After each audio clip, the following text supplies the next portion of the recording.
It was a sound they had learned to dread, the piercing, shrieking whistle of a Mikoyan Gurevich MiG-15 jet fighter. For American pilots over the skies of Korea, it was the sound of a technologically superior adversary. For NATO intelligence officers across Europe, it was the sound of a locked door, a forbidden secret hidden deep behind the Iron Curtain. The MiG-15 was the Soviet Union's most prized weapon, fast, agile, and utterly mysterious.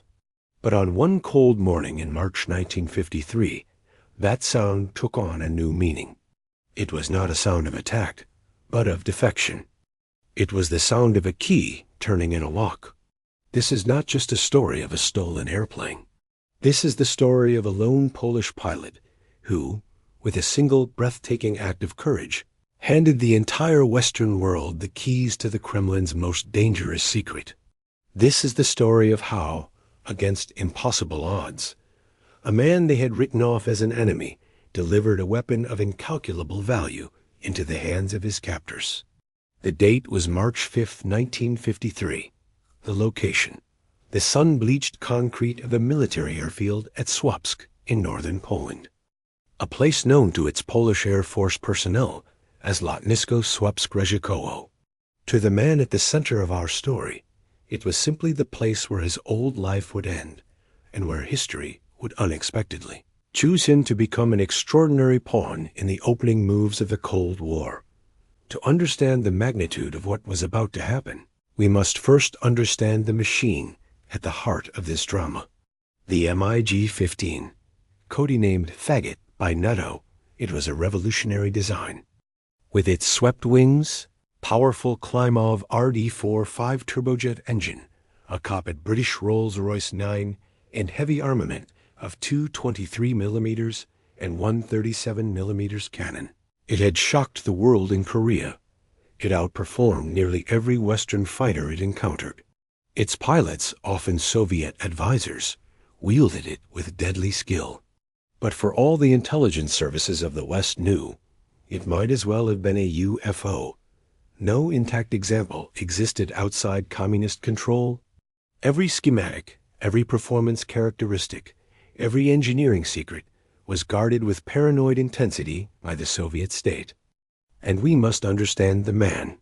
His name was Lieutenant Franciszek Jurecki, a 22-year-old officer in the Polish Air Force's 28th Fighter Aviation Regiment. Jurecki was no dissident philosopher. He was a pilot, trained by the state, sworn to defend the Polish People's Republic. But he was also a young man with a memory. He was born in 1931. His childhood had been obliterated by the dual horrors of Nazi and then Soviet occupation. He had grown up in a nation where the true history of the war, like the Soviet massacre of Polish officers at Katyn, was being systematically erased and replaced with Soviet-approved propaganda. He served a regime installed by Moscow, one that many Poles viewed as a continuation of foreign oppression. For men like Jurecki, the uniform he wore was a complex symbol of national pride and a Polish military tradition, but also of subservience to a distant, ruthless master in the Kremlin. He listened to Western radio broadcasts like Radio Free Europe, hearing a version of the world starkly different from the one force-fed to him by his political commissars. He heard about a world with freedom, with opportunity, a world not shrouded in secrets and fear, and so a plan began to form. A fantastically dangerous plan. Flying a state-of-the-art jet fighter to the West, he knew the risks. He would be branded a traitor. His family in Poland would face persecution. If he was caught, the penalty was death. If he was shot down, well, that was the cleanest way out. The morning of March 5th was chaotic, tense. Jurecki was part of a 4-plane patrol. As they took off, fate intervened. His wingman experienced a technical problem and had to turn back, leaving Jurecki's flight with just 3 jets. A small crack in the rigid Soviet discipline. Later in the patrol, his flight leader ordered him and another pilot to climb to a higher altitude for training exercises. This was it. This was the moment. As Jurecki pushed the throttle forward and began his climb, he made a decision. Instead of leveling off, he kept climbing, pushing his MiG-15 into the high, thin air, away from the eyes of his comrades. He then did something no Soviet bloc pilot was ever supposed to do. He jettisoned his external fuel tanks. It was a clear signal of hostile intent, a one-way ticket. There was no going back now. He banked his jet sharply, turning north, aiming for the Danish island of Bornholm in the middle of the Baltic Sea. His radio crackled to life with panicked, angry voices. His flight leader, his ground controller, all demanding to know what he was doing. He ignored them. He was alone, a single silver dart against the vast blue canvas of the sky, racing toward freedom. But he wasn't truly alone. Soviet radar was tracking him. The entire air defense network of the Warsaw Pact was screaming into high alert. Fighter jets were scrambled to intercept him. Uretsky knew they were coming. He dropped his altitude, skimming just a few hundred feet above the icy waves of the Baltic. He was flying so low, he was practically invisible to their radar, but it was incredibly dangerous. One mistake, one moment of lost concentration, and he and his priceless cargo would be swallowed by the sea. He had studied maps smuggled to him by the Polish underground. He knew the approximate location of Bornholm, but navigating at that speed, at that altitude, with no modern GPS, was a terrifying challenge. He was flying on skill, instinct, and a desperate prayer. Minutes felt like hours. Every shadow on the water could be a patrol boat. Every glint in the sky could be an interceptor. Then, through the haze, he saw it. Land, the green fields and red-roofed houses of Bornholm. He had made it, but his ordeal wasn't over. He had to land a high-performance jet on an island that had no military runway long enough for it. He spotted a civilian airfield at Run. It was short, designed for small propeller planes, not a 12,000-pound jet fighter. He lowered his landing gear, his heart pounding. The runway rushed up to meet him. He touched down, tires screeching, and slammed on the brakes. The jet bucked and swerved, chewing up the short strip of asphalt. He fought for control, the end of the runway approaching with terrifying speed. The MiG-15 finally skidded to a halt in the muddy field just beyond the pavement, its nose digging into the soft earth. Silence. The roar of the engine was replaced by the sound of his own ragged breathing. He had done it. Stunned Danish farmers and airport workers cautiously approached the strange, futuristic machine that had just fallen out of their sky. Uretsky opened the canopy, unstrapped himself, and climbed out. He was just a 22-year-old kid in a flight suit, but he had just delivered the Cold War's biggest intelligence prize. The West was ecstatic. American intelligence agents, disguised as scientists, swarmed the island. They were like children on Christmas morning. They finally had it. An intact, flyable MiG-15. They measured every rivet, analyzed every wire, and photographed every component. They tested its engine, its flight controls, its radar. They discovered its strengths, but more importantly, its weaknesses. They learned about its limited visibility from the cockpit, its tendency to enter an uncontrollable spin at high altitudes, and its engine's vulnerability to flameouts. This information was immediately relayed to American pilots in Korea, who developed new tactics to defeat the MiG. The balance of power in the sky began to shift. And what of Franciszek Uretsky? He was taken to the United States, where he was hailed as a hero. President Eisenhower granted him American citizenship and a reward of $50,000. He became a symbol of defiance against Soviet tyranny. He would go on to own a successful business and live out the American dream he had risked everything for. Back in Poland, the Soviet regime was furious. Uretsky was sentenced to death in absentia. His family was interrogated and harassed by the secret police. The defection sent shockwaves through the Warsaw Pact's air forces. Security was tightened, political indoctrination was intensified, and pilots were watched with even greater suspicion. They couldn't afford another Uretsky. The story of Franciszek Uretsky and his MiG-15 is more than just a spy thriller. It's a powerful reminder that history is often shaped not by grand armies or powerful leaders, but by the courageous choices of single individuals.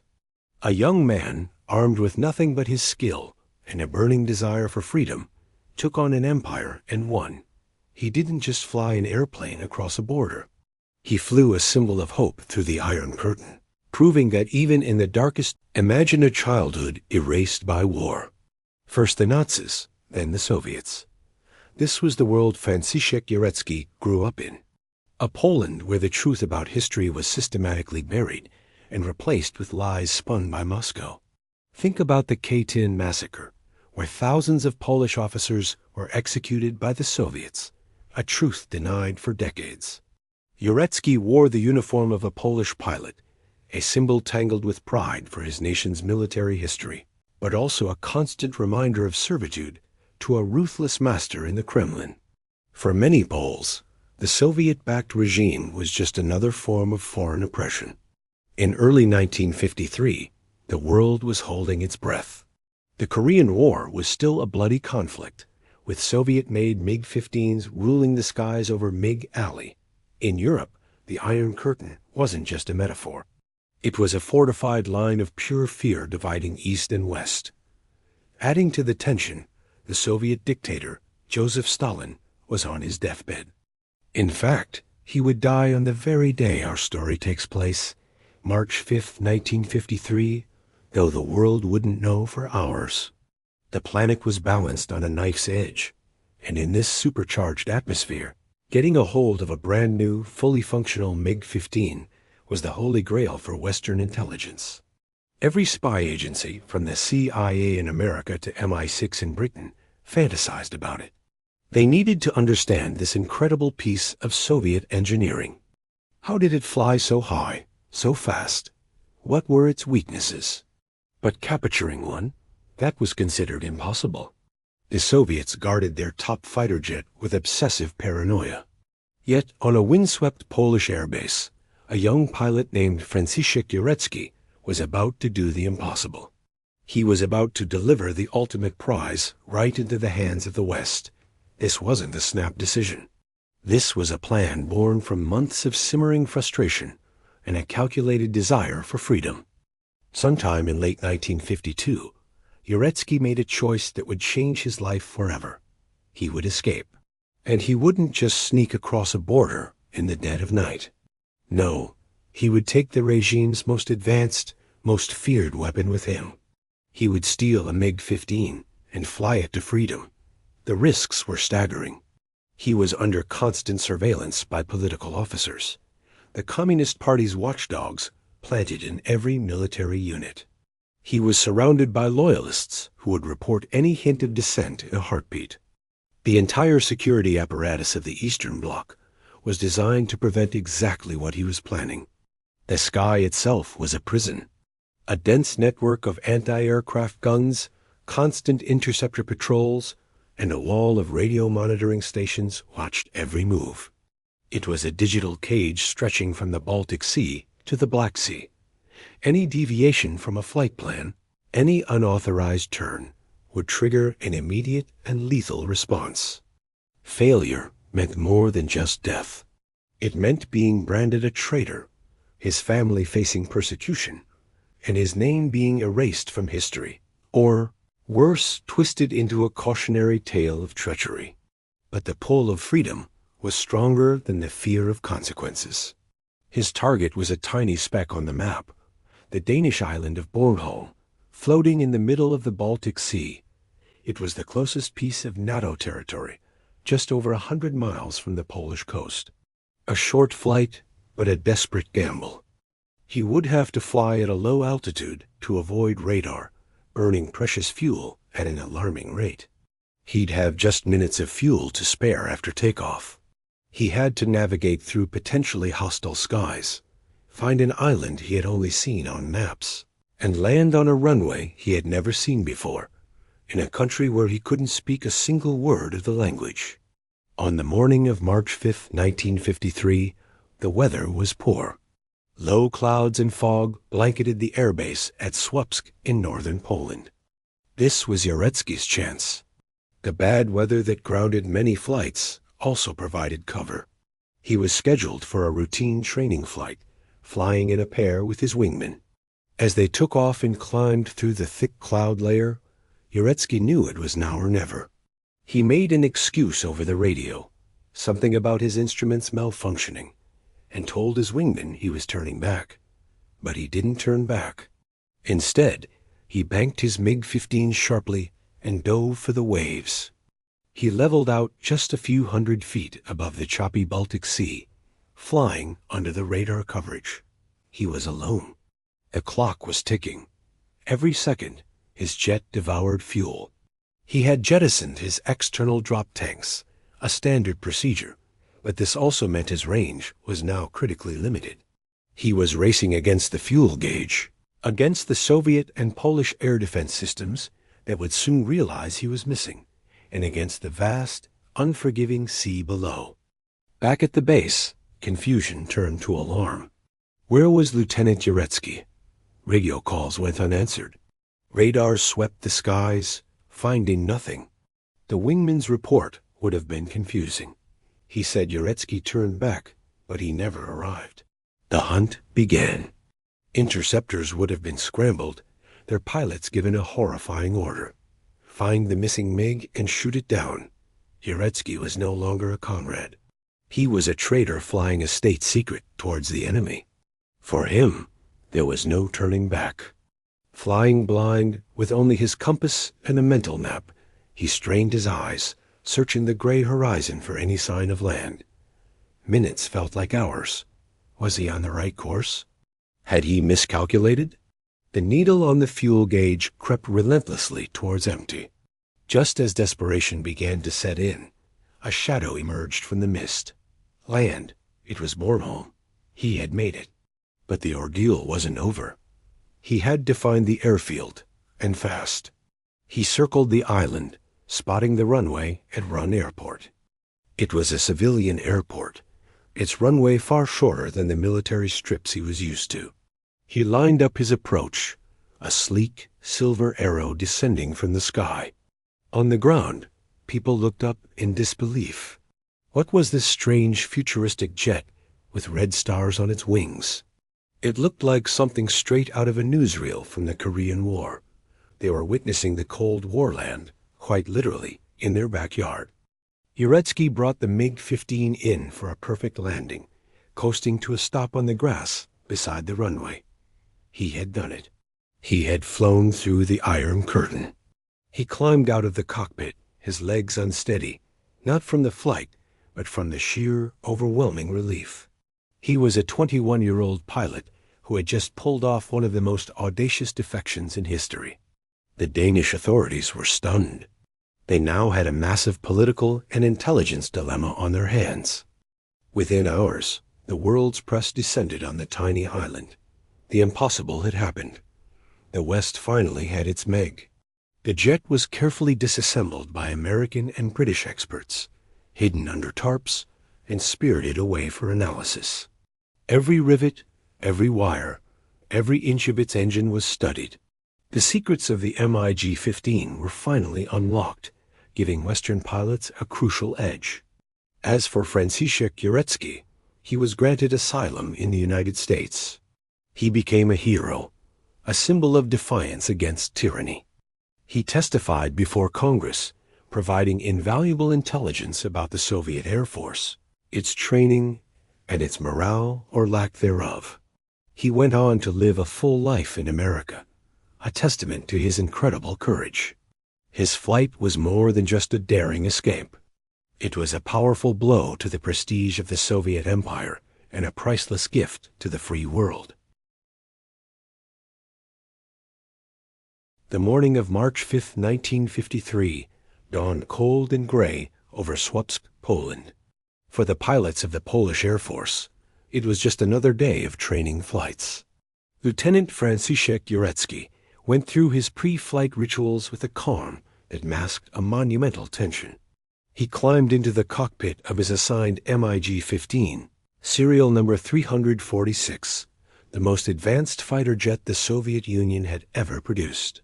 As he went through the startup sequence, the high-pitched whine of the turbine built to a deafening roar. To his comrades on the ground, he was just another pilot, a cog in the daily machinery of the regiment, preparing for a routine sortie. But inside Uretsky's mind, he was running a final checklist of a completely different kind. He had a mental map of the Baltic coast etched into his memory. He knew the precise heading he would need to strike, roughly 320 degrees. He had agonized over the fuel calculations, knowing that every drop would count. And he was acutely aware that once he turned his aircraft westward, there would be no possibility of return. In the eyes of his commanders, he would instantly become a traitor. He would be a prize target for every Soviet and Polish interceptor scrambled to shoot him down. The penalty for failure wasn't capture or imprisonment. It would be a fiery death, either from a missile fired by a former comrade or a catastrophic crash into the freezing waters of the Baltic Sea. At approximately 10:45 a.m., Uretsky's MiG-15 thundered down the runway and lifted into the overcast Polish sky. For the first crucial minutes, he followed the planned training route perfectly. He had to appear normal, completely routine. He flew just long enough to be clear of immediate ground observation, to lull any watchful eyes into a sense of normalcy. Then, somewhere over the vast gray expanse of the Baltic coast, Uretsky made his move. It started with a slight adjustment, then a decisive, heart-pounding bang. He pointed his sleek silver jet away from the designated training zone and pushed the nose down. He dropped his aircraft to an altitude of mere meters above the waves. This was a terrifyingly dangerous, fuel-intensive maneuver, but it was absolutely essential to avoid radar detection. He was now a ghost, skimming the whitecaps of the Baltic, a tiny dot of speeding metal lost in the featureless gray of the sea and sky. Inside the cramped cockpit, his world narrowed to the humming instruments and the roar of the engine. The compass held steady on his northwesterly heading. The fuel gauge, its needle already beginning its inexorable sweep towards empty. The engine temperature indicators, and the profound, deafening silence of the radio, which he dared not use. Every minute that ticked by was another minute deeper into hostile, contested airspace. He was flying blind towards an uncertain reception. With the Danish air defenses jittery and on high alert in the thick tension of the Cold War, see him as a defector seeking freedom, or as an attacker launching a surprise strike. Would they scramble their own fighters, perhaps? British-made Gloucester meteors to intercept and possibly destroy him before he could even signal his peaceful intentions? Back at Swapsk-Rezhiko Air Base, confusion was turning to alarm. A MiG-15 was off its designated course.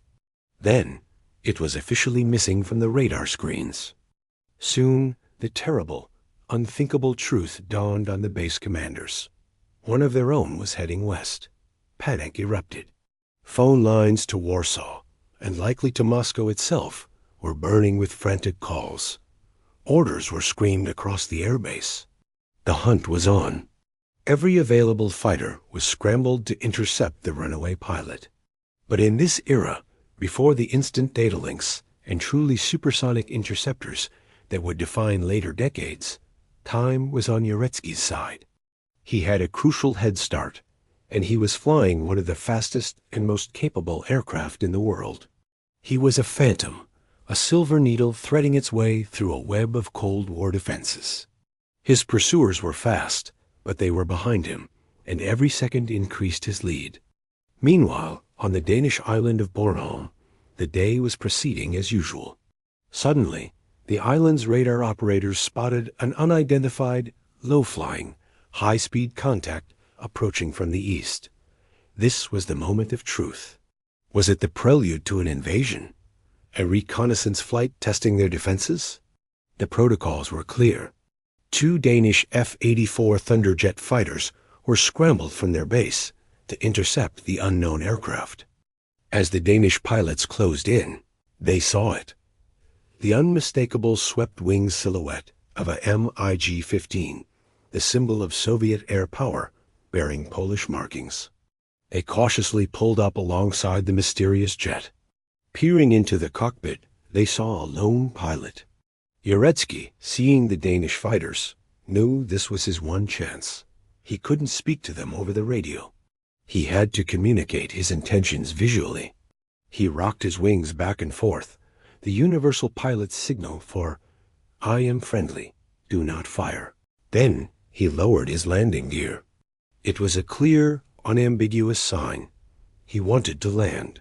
He was surrendering. The Danish pilots understood. They guided him towards the Run airport on Bornholm. But there was a problem. The runway at Run was short, designed for civilian propeller planes, not for a high-performance military jet like the MiG-15. Landing here would be incredibly risky. Uretsky had no choice. His fuel was critically low. It was this runway or the sea. He lined up his approach, wrestling with the controls. The jet came in hot and fast. Upon touchdown, he slammed on the brakes, the tires screaming in protest. The MiG careered down the short strip of tarmac, overshooting the end of the runway and plowing into the muddy field beyond, its nose gear collapsing under the strain. But he had made it. He was down. He was safe. He was free. As soon as the jet came to a halt, Uretsky popped the canopy, unstrapped himself, and jumped to the ground. Danish soldiers quickly surrounded the aircraft, their weapons ready, but the pilot offered no resistance. He had just delivered one of the West's biggest intelligence coups of the early Cold War, and now, thanks to the courage of one 24-year-old lieutenant, they had one.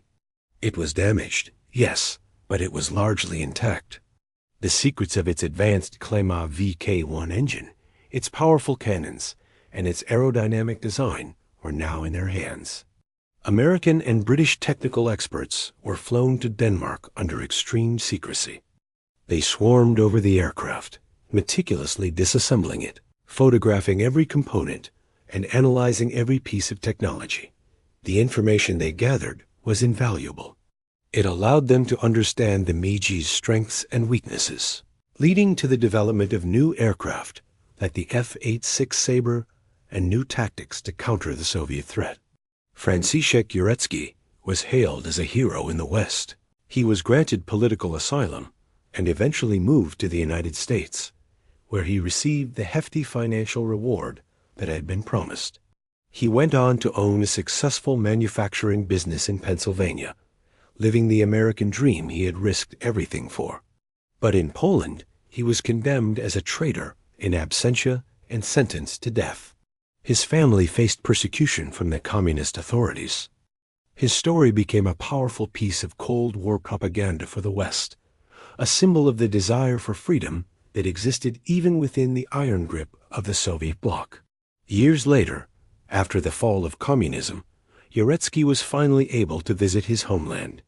His sentence was posthumously overturned, and he was recognized not as a traitor, but as a man who made an incredibly brave choice in a time of tyranny. His daring flight on that gray March morning was more than just a military defection. It was a powerful act of individual defiance against an oppressive system, a single pilot in a silver jet who changed the course.